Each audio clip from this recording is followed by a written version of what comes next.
உங்க வேதத்தை எழுதிய ரிஷிகள் யார்? அந்த ரிஷிகளின் யார் கேட்டா ரிஷி மூலம் நதி மூலம் பார்க்காதேன்றான். பிரம்மதேவனுக்கும் பரமசிவனுக்கும் திருமணம் நடக்கிறது. இது ரிக் வேதத்தில் உள்ள அத்தியாயம். திருமணம் நடக்கிறது. அவர்களுக்கு திருமணத்தை நடத்தி வைக்கின்றவன் பிரம்மதேவன் என்ற பிராமண புரோகிதன். திருமணத்தின் போது அவர்கள் சொல்லுகின்ற மந்திரம் என்ன தெரியுமா? வேசியா தரிசனம் புண்ணியம் பாவம் வரிசம் பாபநாசம். தெரியுதா?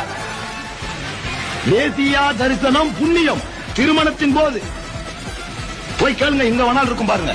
வேசியா தரிசனம் புண்ணியம். வேசினா ப்ரோஸ்டியூட், விபச்சாரி. அவளை தரிசிக்கிறதே புண்ணியம்.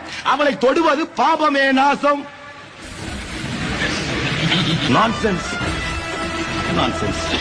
நாங்க என்ன கேட்கிறோம்? அது நீ சொல்லிட்டு போ. வேதத்துல நம்ம சொல்லுது எவனோ ரிஷிகள் உலகி வச்சாங்க. Who is that வேசின்னு கேட்கிறோம். Among the creation of God there must be a வேசி. Who is that வேசி? அவன் என்ன பண்ணி போட்டான்? தமிழர்களாகிய நீங்கள் எல்லாம் சூத்திரர்கள் எங்கள் முத்திர குத்திட்டான். இவன் புண்ணியத்தை அடைகிறவன். தரிசனம் பண்ணணும் முடியல. அதான் தரிசிக்க ஒரு ஆளு, வேசியா நிக்க ஒரு ஆளு. இவன் நான் தரிசனம் பண்ணிக்கிறேன்ட்டான். நம்மள எல்லாம் வேசியின் மகன்ட்டான். அதுக்கு பேர் தான் சூத்திரன். இதை ஒரு வேதமா ஏத்துக்கிறீங்களா பிரதர்ஸ்? நாங்க இந்தியாவில் இருக்கிற இந்துக்களை